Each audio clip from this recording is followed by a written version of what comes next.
We have a Fox 17 update. The man who set fire to a Kalamazoo Planned Parenthood clinic last July was sentenced in federal court today. Fox 17's Yasmin Ludi sat in on that hearing and has a recap.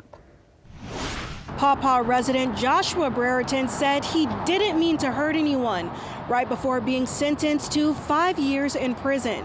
While he did plead guilty last October, it's still unclear what led up to his actions. I think if you read the sentencing memorandum, the defendant here clearly took responsibility for the crime he committed. Brereton is accused of purchasing Citronella tiki torch fuel, a Duraflame fire starter log, a utility lighter, and a black baseball hat from a Walmart in Paw Paw, all to set fires near the Planned Parenthood building in Kalamazoo. Brereton's attorney said in court that he didn't have a good answer as to why Joshua did what he did, but added that he didn't have enough exposure to the other side and that Brereton has done his best to reflect on the crime and where he went wrong. While we as Americans may strongly disagree about issues of law and policy, violence is never, ever an acceptable way to settle our disputes. U.S. Attorney Mark Toten says today's sentencing sends a strong message. Our office today and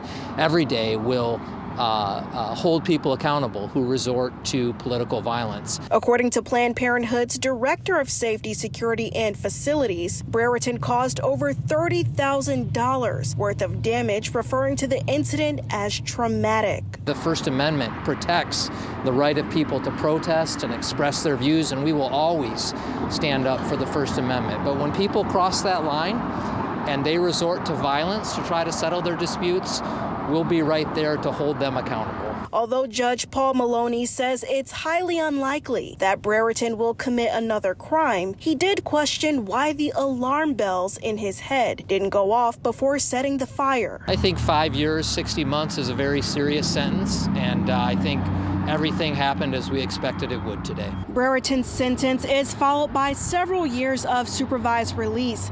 He will also be required to pay restitution. Reporting in Kalamazoo, Yasmin Ludi, Fox 17 News.